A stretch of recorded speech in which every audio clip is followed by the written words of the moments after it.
Presente quando andate al ristorante, vi portano alle crespelle, al salmone, agli spinaci e sono tutte belle gonfie, tutte belle cicciotte. Ecco, oggi vi faccio vedere perché a casa non vi vengono così. Faccio un bel trucchetto, ma è molto semplice.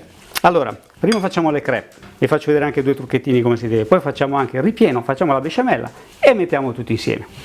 Darvi le dosi per le crepe, ve l'ho già detto tante volte, è impossibile perché cambiano le uova, cambiano i cucchiai, cambia il tipo di farina. In questo caso ho usato la farina di semola rimacinata perché dà una morbidezza incredibile, ma potete usare quella che volete, ne dovete mettere un po' alla volta finché non cominciate a far fatica a girare con la frusta, che proprio vedete che si attacca ai bordi. Ecco, ora possiamo aggiungere un po' di latte.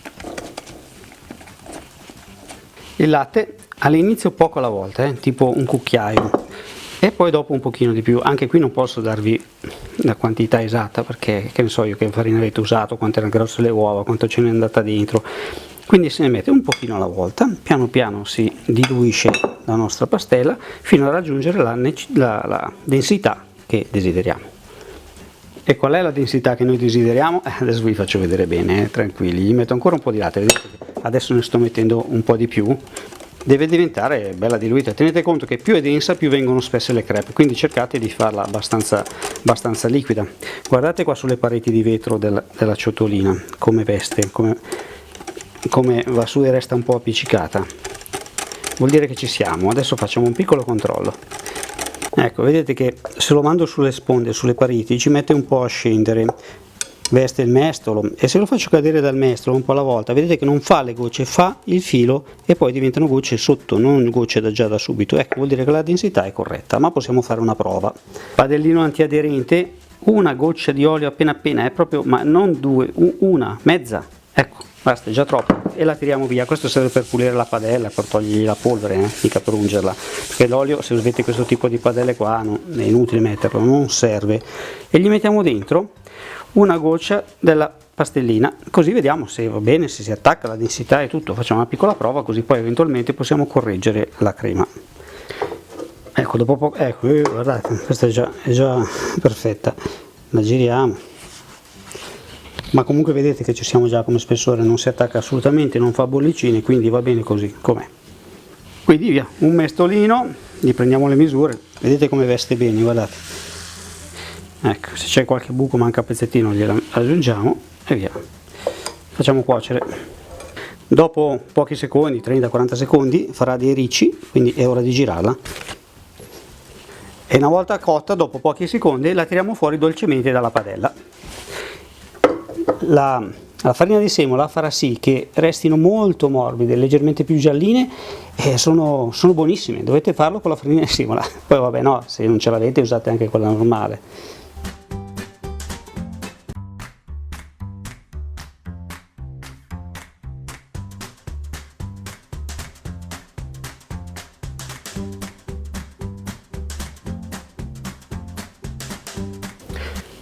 Ora facciamo gli spinaci, una pentola un po' capiente perché poi la usiamo anche come contenitore, un pezzettino di burro. Se non volete usare il burro potete usare l'olio d'oliva, se volete ci potete mettere uno spicchietto di aglio, io non ce l'ho messo perché viene benissimo buono anche senza. Se volete ci potete mettere anche dei pezzettini di bacon, di prosciutto.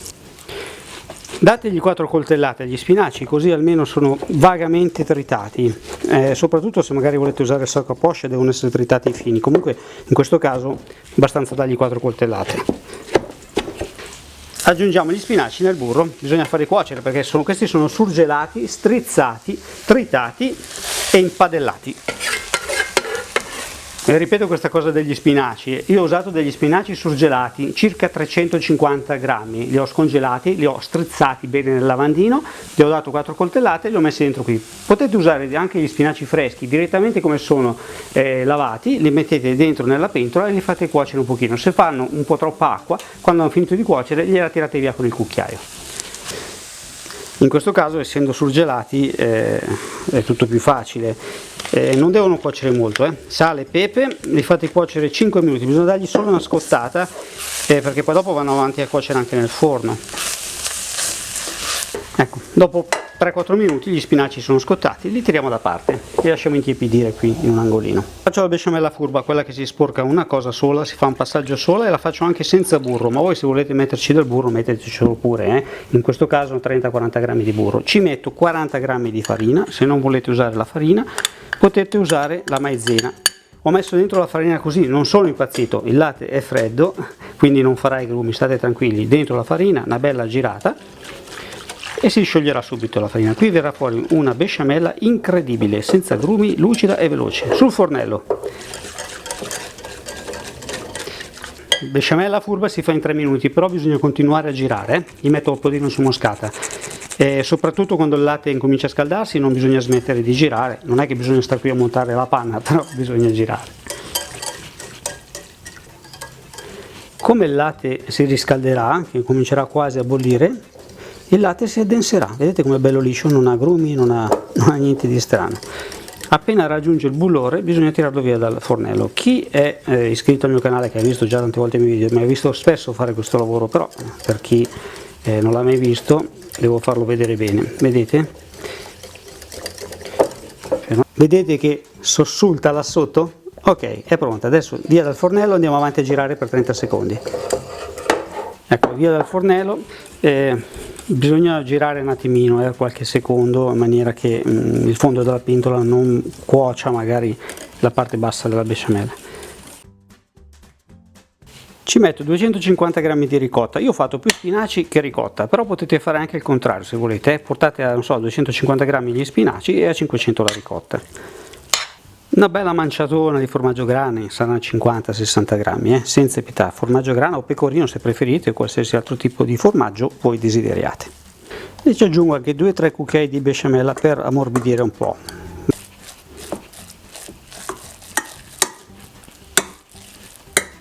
Questa è la giusta densità che dovete ottenere. Se vedete che non ci riuscite potete aggiungerci anche un goccino di latte, va benissimo, oppure ancora un po' di besciamella. Ora vi faccio vedere. Se sentite rumori strani è Zampa che si sta arrotolando. Ora andiamo a fare il trucchetto di cui vi parlavo prima.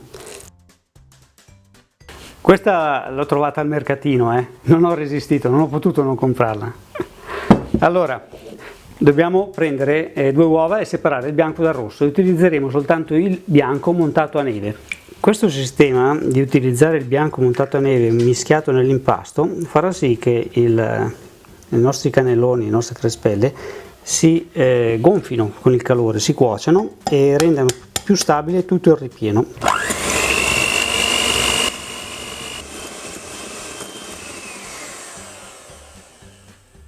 Naturalmente se non vi interessa questa parte del bianco dell'uovo semplicemente non lo fate, non lo aggiungete, perché è una questione puramente estetica, perché non cambia il sapore del cannellone, della crespella.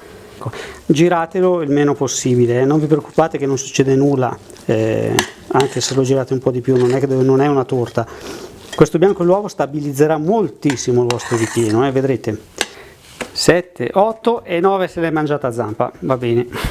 Ora distribuiamo in parti eque e solidali il nostro ripieno sulle nostre crepe. Ne verranno circa fuori 7, 8, anche 9 se non ve la mangia Zampa.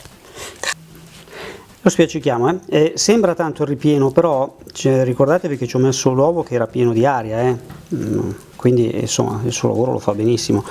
Ora schiacciamo un pochino il ripieno, non c'è bisogno di essere perfetti, non sono pizze, gli diamo giusto una schisciatina.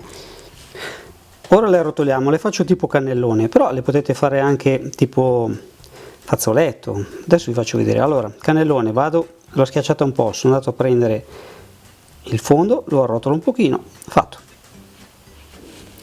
Alzo, vado in fondo, tiro un pochino indietro, metto sotto, mezzo giro, fatto. Se invece lo volete fare a fazzoletto, mettete a metà, aggiustate il ripieno, poi ricordatevi questa cosa, con il ditino gli fate una riga in mezzo, perché se non lo fate, quando lo piegate così si rompe, invece essendoci lo spazio che ho fatto col dito, non si rompe, altrimenti vi si rompe qua.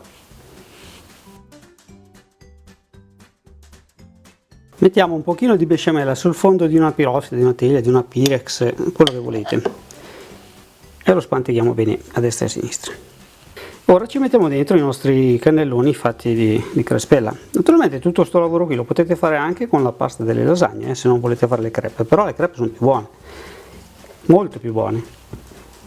Ci mettiamo sopra tutta la besciamella rimasta, così ad minchiam in ordine sparso sopra le crespelle. Formaggio grattugiato del tipo che preferite, questo qui è parmigiano normalissimo. Non usatemi le bustine, quelle misto. Forno già caldo, ventilato o non ventilato lo stesso, 180 gradi per circa 25 minuti, finché non è sopra tutto bello dorato e profumato. Eccoci qua dopo 25 minuti perfetti, dorati, gonfi, è la fine del mondo. Ma che roba. Vedete come sono belli cicciotti? Come è rimasto bello gonfio? Guardate che roba. E questo resta così, è molto più bello da vedere. Comunque è sempre buono.